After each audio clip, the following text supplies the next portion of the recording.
Okay, तो आज जो हम चैप्टर शुरू कर रहे हैं वो है डिटर्मिनेंट्स। तो सबसे पहले हम देखते हैं कि डिटर्मिनेंट्स होते क्या हैं। उसके लिए वापस हम अपने मैट्रिसेस पे आते हैं कि सपोज मुझे कोई इस टाइप का एक कंडीशन दे रखी है जिसमें एक matrix A1 A2 B1 B2 है, मल्टीप्लाई हो रही है अनदर कॉलम मैट्रिक्स XY के साथ, और जो रिजल्टेंट है वो भी हमारे पास एक मैट्रिक्स है 1x2 ऑर्डर की। तो अगर सपोज मैं इसको मल्टीप्लाई करती हूँ तो मेरे पास आता है A1x plus B1y, A2x plus B2y, A1x plus B1y, A2x plus B2y is equal to C1 and C2. तो bye equality of matrices this is A1x plus B1y is equal to C1 और A2x plus B2y is equal to C2। अब ये हमारे पास क्या बन गया? हमारे पास pair of linear equation बन गया विद टू वेरिएबल्स। अब थोड़ा वापस टेंथ पे वापस आओ कि अगर हमारे पास कोई एक ऐसे सेट ऑफ इक्वेशंस दे रखा है और हमको इसका यूनिक सॉल्यूशन निकालना है, तो हमारे पास एक कंडीशन है A1/A2 is not equal to B1/B2। अच्छा, इसको क्रॉस मल्टीप्लाई करो, A1 B2 is not equal to A2 B1, और इसको दूसरी साइड ले आओ, A1 B2 minus A2 B1 is not equal to 0। इसको सॉल्व करके आ गया। तो ये हमारे पास एक कंडीशन है यूनिकनेस की पेयर ऑफ लीनियर इक्वेशंस के लिए। अब ये जो नंबर है जो डिटरमाइन करता है यूनिकनेस ऑफ सॉल्यूशन, वो एक्चुअली मैट्रिसेस से एसोसिएटेड एक नंबर है। यानी कि मैं मैट्रिक्स के अंदर जो मेरे पास अगर कोई स्क्वायर मैट्रिक्स है उसको मैं सॉल्व करके एक सिंगल नंबर में कन्वर्ट कर सकती हूँ, जो कि हम यहाँ पर सिर्फ रियल नंबर्स लेंगे, और उस सिंगल नंबर से जो कैलकुलेटेड नंबर है उसको हम कहते हैं डिटर्मिनेंट, जिसको हम डिनोट करते हैं या तो modulus of A, this is not modulus, this is determinant of A, या इस तरह से लिखेंगे डिटर्मिनेंट ऑफ ए, या आपको ऐसे स्मॉल ट्राइंगल का साइन मिलेगा। तो this is actually a single value which can be calculated through a square matrix. ये तो हो गई जनरल बात। अब देखते हैं कि अगर हमारे को इसको फॉर्मली लिखना हो तो कैसे लिखेंगे। M is a set of square matrix. Let this be the square matrix. ये M हो गया। K is a set of real numbers. इसको जब हम कैलकुलेट करेंगे तो हमको एक रियल नंबर मिलेगा। ओके, तब एक कोई फंक्शन होगा जो M से K पे जाएगा, यानी हम M से कैलकुलेट करके उसको डिनोट करेंगे K से, defined by f of a is equal to k, जिसमें इस ये a कोई जो है एलिमेंट ऑफ m है, ठीक है, और उससे हमें एक रियल नंबर की वैल्यू मिल जाएगी। That is determinant. ये तो फॉर्मल लैंग्वेज हो गई थी। अब चलो इसको कैलकुलेट करके देखते हैं। अगर सपोज मेरे पास 2x2 की मैट्रिक्स है तो मैं simply this into this minus this into this कर देती हूँ, this into this minus this into this. So this is A1 B2 minus B1 A2 which is an element of real number, of course, क्योंकि हम real numbers में ही deal कर रहे हैं। अब मैं इसके ऊपर आई, x, x-1, x+1 और x, इसको मैं एक्सपैंड करूंगी अगर, तो दिस इंटू दिस, बीच में साइन नेगेटिव, ब्रैकेट लगाओ, this into this into this, तो ये बन गया आपके पास x² माइनस x² प्लस 1, और कैंसिल आउट होके हमारे पास इसकी वैल्यू आ गई 1। कंफ्यूज मत करना, जब हम मल्टीप्लाई कर रहे होते हैं तो बीच में एडिशन का साइन आता है, और जब हम कैलकुलेट कर रहे हैं डिटर्मिनेंट तो this into this minus this into this है। अब हम 3x3 की मैट्रिक्स को एक्सपैंड करने के लिए देखते हैं। फर्स्ट ऑफ ऑल हम किसी भी रो या किसी भी कॉलम के थ्रू एक्सपैंड कर सकते हैं। अभी आपको मेरी बात समझ में आएगी। सपोज मैं इसको रो 1 के थ्रू एक्सपैंड कर रही हूँ, तो रो 1 में ये कौन सा एलिमेंट है? A11, A12, A13, मैं इसके थ्रू एक्सपैंड करूंगी। तो उसमें हम क्या करते हैं, हमारे पास फॉर्मूला क्या है, -1 raise to power i plus j, जो भी कोई उसका एलिमेंट होगा, एलिमेंट का आई जिस भी रो और कॉलम को एग्जिस्ट करेगा। तो यहाँ पर 1 + 1 है, तो यहाँ पर हमारे पास हो गया 2, फिर हम उस एलिमेंट को लिखेंगे, ठीक है। उस एलिमेंट को लिखने के बाद हम अपने माइंड में इमेजिन करके जो हमने वो एलिमेंट लिखा है उस रो और उस कॉलम को एक्सक्लूड करते हुए जो हमारे पास उसका माइनर पार्ट बच रहा है उसको हम उतार लेंगे। ठीक है, तो यहाँ पर हम a11 की जगह क्या लिख सकते हैं, 2। हमने यहाँ पर डायरेक्ट लिख दिया। अच्छा ठीक है, ऐसे हम पहले फॉर्मूला लिख लेते हैं। देखो जैसे -1 रेज़ टू पावर 11, यहाँ आपके पास a11 आ गया। तो ये अगर मैं कहूँ a21, a22, a23, a31, a32, a33 है, तो a11 जाने के बाद आपके पास बचा यहाँ पर a22, a23, a32, a33। फिर से बीच में आया प्लस साइन, -1। अब मुझे ये वाला एलिमेंट चाहिए, कौन सा, a12, तो इसकी पावर में भी 1 + 2 आ जाएगा। उसके बाद आप इसको और इसको काटो माइंड में, आपके पास क्या बचा, a21, ये और ये कटा है, a21, a33, a21, a33, इसके और इसके कटने के बाद ये बच गया a23 और यहाँ से बच गया a31। फिर से प्लस डालो, -1 रेज़ टू पावर 1 + 3 और उसके बाद एलिमेंट आ गया यहाँ 1 3। उसके बाद इसको और इसको काट दो, आपके पास क्या बचा, a21, a22, a31, a32, a21, a22, a31, a32। अब देखो हर बार तो हम इतने फॉर्मल वे से लिखने नहीं लगे, तो हम क्या करते हैं, एक अलग से अपने दिमाग में एक प्लस माइनस साइन की वैल्यू का अलग से डिटर्मिनेंट क्रिएट कर लेते हैं, जिसमें कि हम सिर्फ इससे जो हमारे को साइंस मिलने वाले हैं उनको हम अलग से लिख लेते हैं। सी हाउ, मेरे पास यहाँ है 1 1, तो -1 रेज़ टू पावर 2 होगा, ये -1 रेज़ टू पावर 3 होगा, ये -1 रेज़ टू पावर 4 होगा, ये -1 raise to power 2 + 1 3, -1 raise to power 4, -1 raise to power 2 + 3 5, -1 raise to power 4, -1 raise to power 5 और -1 रेज़ टू पावर 6। तो आप देख रहे हो ऑड नंबर में हमारे पास कौन कौन से आ रहे हैं, this one, this one, this one and this one. ये हमारे को नेगेटिव साइन देंगे, तो हमारे पास यहाँ होगा positive, negative, positive, negative, positive, negative, again positive, negative and positive. ये देखो, इससे हमारे पास एक डायमंड सी शेप बन गई। हमने इसको डायमंड प्लेसेस नाम दिया हुआ है। इसका मतलब जब जब हम किसी डायमंड प्लेस वाले नंबर को लेकर चलेंगे यहाँ पर, तो उसके साथ नेगेटिव साइन हम ऑटोमेटिकली लगा देंगे, इतना लंबा स्टेम हम हर बार नहीं लिखेंगे। तो अब मैं इसके अंदर इसको काटते हैं, इस पैटर्न को फॉलो करते हुए लेकिन फॉर्मली ना लिखते हुए मैं आपको इसको 2-3 तरह से एक्सपैंड करके बताती हूँ। सबसे पहले हम कर रहे हैं एक्सपैंडिंग थ्रू रो 1। तो रो 1 1 में मेरे पास ये पॉजिटिव साइन है, तो मैंने उसका पहले एलिमेंट उतार दिया 2, जो उसके बचे हुए थे उसको वहां पर मैं लिख दिया 0, 2 मैंने उतारा, मेरे पास बचा 0 4 5 और -7, 0 4 5 और -7। फिर ये डायमंड प्लेस पे आ गया, माइनस ऑफ -3 6 1 4 और -7। देखो इसको काटा, इसको काटा, ये बचा, ये बचा, ये बचा, ये बचा। फिर प्लस a13 का एलिमेंट क्या है मेरे पास, 5, बचे कौन से, 6, 5 ही उतार लिया ना, 6 0 1 और 5, 6 0 1 एंड 5। ठीक है, अब आप इसको कैलकुलेट करो, 2 this into this minus this into this, -20 +3 -42 -4 +5 5 6 30 -0। इसको आपने बिल्कुल इसी स्टाइल से एक्सपैंड करना है जैसे आपने 2 क्रॉस 2 को किया था।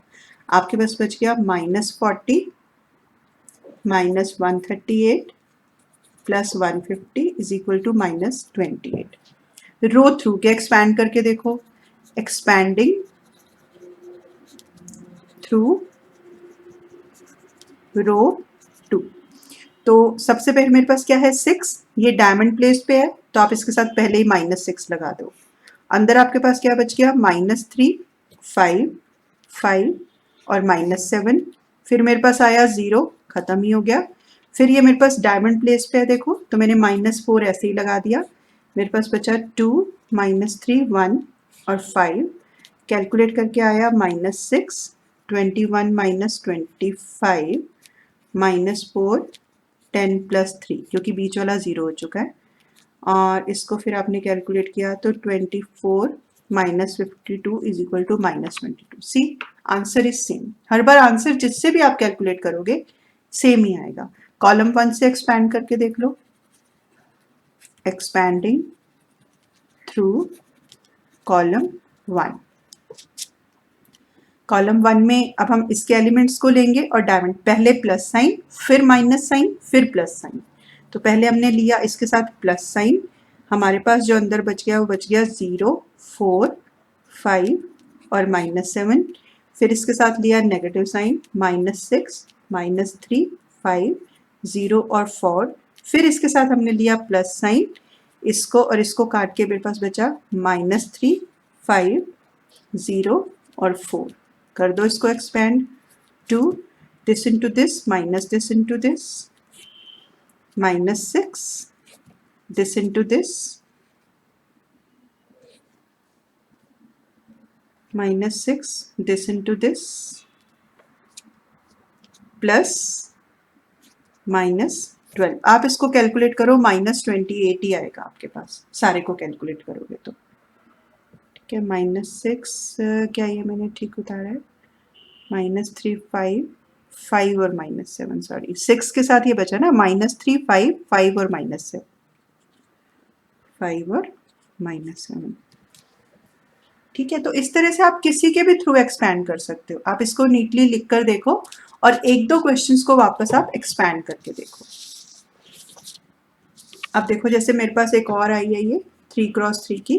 ये एग्जाम्पल लेने के पीछे स्पेशल रीजन है। आप देखो इसके सारे डायगोनल एलिमेंट्स में 0 है। तो कई बार हम जनरल क्वेश्चंस को सॉल्व करते करते अपने लिए कुछ शॉर्टकट्स भी निकाल लेते हैं। तो अगर डायगोनल एलिमेंट 0 है तो आपको हमेशा एक ही रिजल्ट निकलने वाला है। देखो कैलकुलेट करके देख लेते हैं। मैं इसको पहले इसके थ्रू एक्सपैंड कर रही हूँ, एक्सपैंडिंग थ्रू रो 1। अब मैं कुछ भी ऐसे फॉर्मल स्टेप्स नहीं लिखूंगी, ठीक है, सिंपली अपने माइंड में कैलकुलेट करते हुए हर कुछ करती जाऊंगी। एक्सपैंडिंग थ्रू रो 1, तो उसमें हमारे पास क्या है, यहाँ पॉजिटिव साइन, यहाँ नेगेटिव साइन, यहाँ पर फिर से पॉजिटिव साइन। ओके, ये तो 0 ही हो गया, बात ही खत्म। ये हमारे डायमंड प्लेसेस हैं ऑलरेडी कैलकुलेटेड।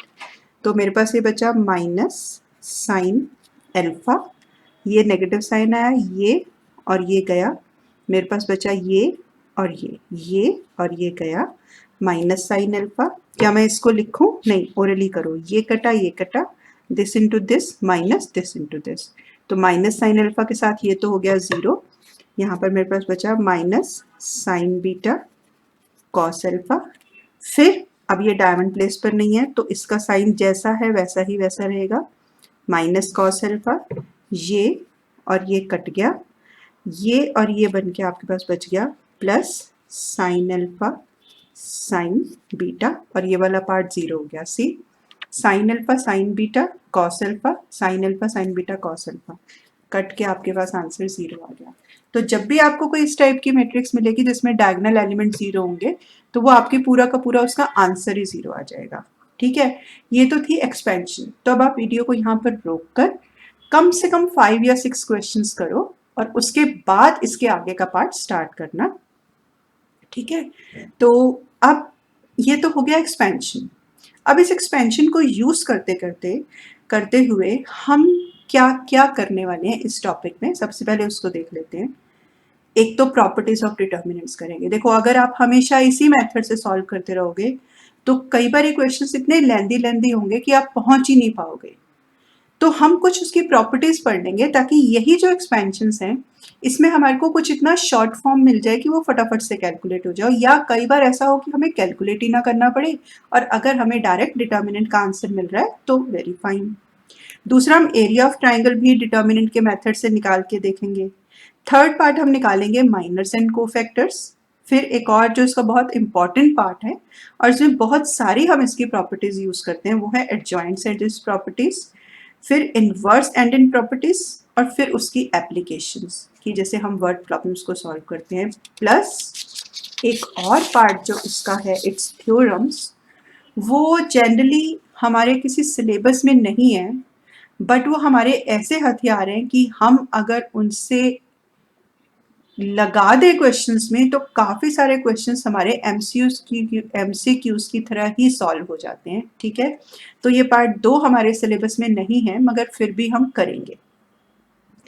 अब पहली वो डिटर्मिनेंट क्या कह रहा है, पहली वाली प्रॉपर्टी में क्या कहता है कि डिटर्मिनेंट की वैल्यू चेंज नहीं होती जब उसके सारे रोज या कॉलम्स को आपस में इंटरचेंज कर देते हैं। देखो, एक मेरे पास ये एक मैट्रिक्स थी 2 -3 5 6 0 4 1 5 -7।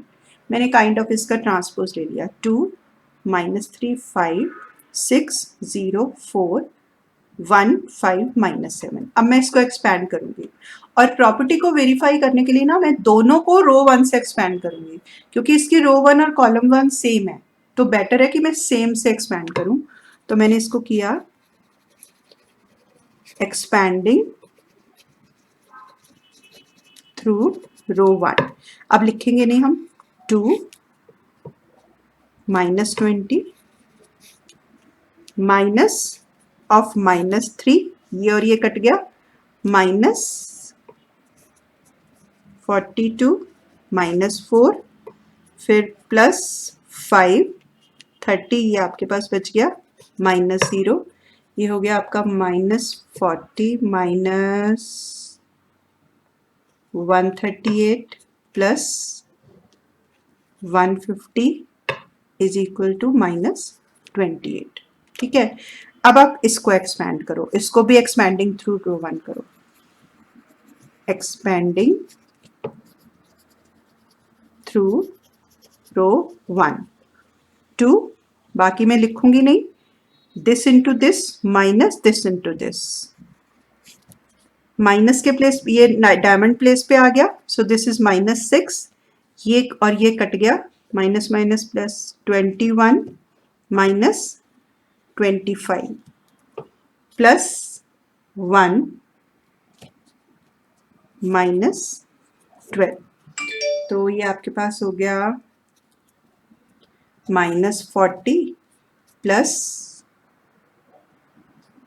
24 -12, तो फिर -52 प्लस 24 आ गया आपके पास वापस 28। तो इसका क्या मतलब है कि अगर आप कोई मैट्रिक्स जैसे कोई भी डिटर्मिनेंट की वैल्यू में सारे रोज और कॉलम्स को इंटरचेंज कर देते हो तो हमारी जो वैल्यू ऑफ डिटर्मिनेंट है वो कभी भी चेंज नहीं होती। प्रॉपर्टी 1, इनको अच्छे से याद कर लो, बहुत सारी जगह यूज होने वाली है। अच्छा, इस प्रॉपर्टी को अगर हम सिंबॉलिकली लिखते हैं तो देखें कैसे कि हमने हर कॉलम को और रो को आपस में इंटरचेंज कर दिया। आप देख रहे हो, ये भी और ये, मतलब ये और ये सेम होना चाहिए जो भी है, और आपस में उनको हमने कर दिया इंटरचेंज।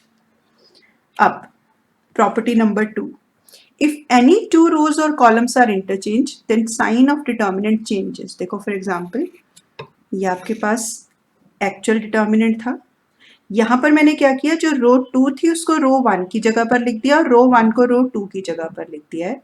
ठीक है, इन दोनों को आपस में चेंज कर दिया मैंने, और ये बाई चांस मैं हर बार आपकी सेम ही मैट्रिक्स ले रही हूँ ताकि कैलकुलेट ना करना पड़े, तो इससे मुझे वैल्यू मिली हुई है -28। तो ये तो है -28, ये तो कैलकुलेटेड है। अब हम इसको कैलकुलेट करते हैं, रो 1 के थ्रू ही करते हैं।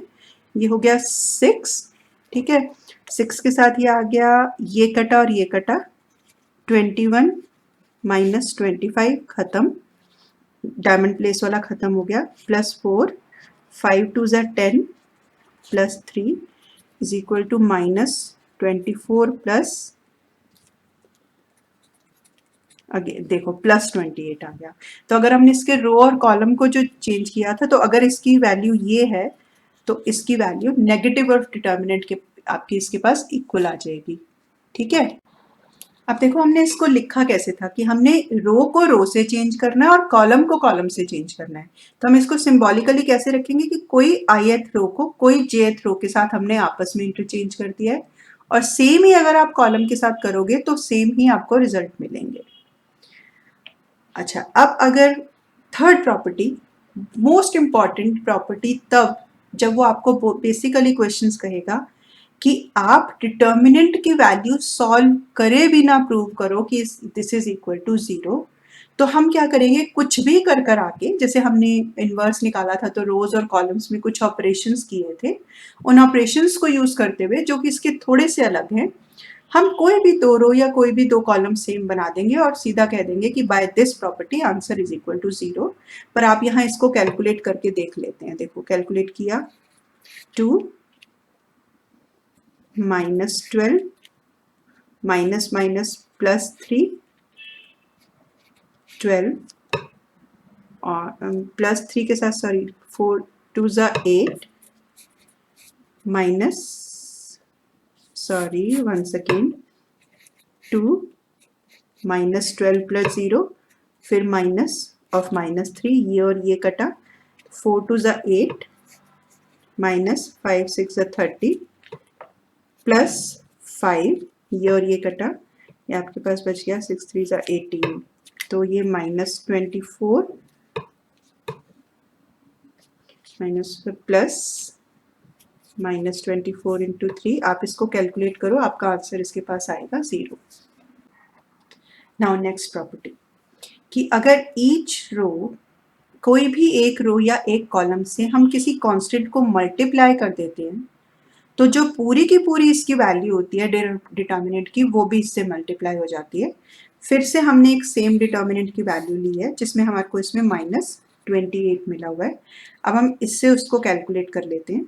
देखो 4 है ना, इसके बाद आपके बचा 0 4 5 और माइनस 7 माइनस ऑफ माइनस 6, ये आपने ये काटा और ये काटा, ये आपके पास बचा 6 और 1 4 और माइनस 7 प्लस 10 6 0 1 एंड 5, ये हो जाएगा 4, this into this minus this into this plus 6 minus 42 minus 4 plus 10 30 minus 0 is equal to minus 80 minus 6 into 46 plus 300 is equal to minus 80 minus,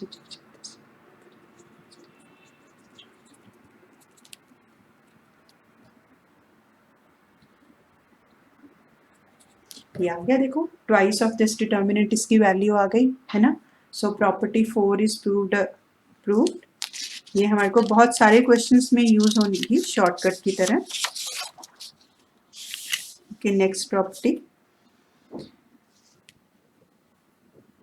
ये देखो इसमें हमारे को इसमें कैलकुलेट नहीं करना क्योंकि हमारे पास कुछ वेरिएबल्स हैं, ये सिर्फ आपको देखना है कि सपोज आपको कोई एक या रो या कॉलम में या ज़्यादा में भी हो सकता है, ये इस तरह से दे रखा है ना कि कुछ ऐड यहाँ पर भी कर रखा है और यहाँ पर भी कर रखा है और यहाँ भी कर रखा है, तो आप इसको दो डिफरेंट डिटर्मिनेंट्स में कन्वर्ट कर सकते हो। जैसे कि ये तो सेम ही रहेगा दोनों में, ठीक है, पहले वाले सारे एलिमेंट्स यहाँ पर आ जाएंगे और दूसरे वाले सारे एलिमेंट्स यहाँ पर आ जाएंगे। This is property 5। इसको जस्ट एक्सप्रेस करते हैं, ये हमारे क्वेश्चंस को थोड़ा इजी करने में हेल्प करता है बस। If to each row column of a determinant the equimultiples of corresponding elements or other rows and columns are added, then value of determinant remains the same. For example आपके पास ये determinant है, ठीक है, और इसकी वैल्यू मैंने जानबूझ के हर बार सेम दिया है, -28 है। तो अगर आप एक नेक्स्ट लेते हो, जैसे 2 + 3 × 1, देखो मैंने रो 1 में जो रो 3 का था ना, कॉमन मल्टीपल मैंने लिया, ओके 2 ये लिया, कॉमन मल्टीपल 3 लिया और ये नंबर साथ में लिए हैं, तो 2 + 3 × 1 -3 × 3 × 5 +5 × -7, ठीक है, तो +5 × 3 × -7, तो आपके पास ये जो आएगा आप इसको कैलकुलेट करो, आपकी तब भी डिटर्मिनेंट की वैल्यू सेम ही रहेगी। इसको सिंबॉलिकली कैसे करना है कि आपने ith रो में jth रो को किसी नंबर से मल्टीप्लाई करके ऐड कर दिया है, तो जो वैल्यू ऑफ डिटर्मिनेंट है वो सेम है।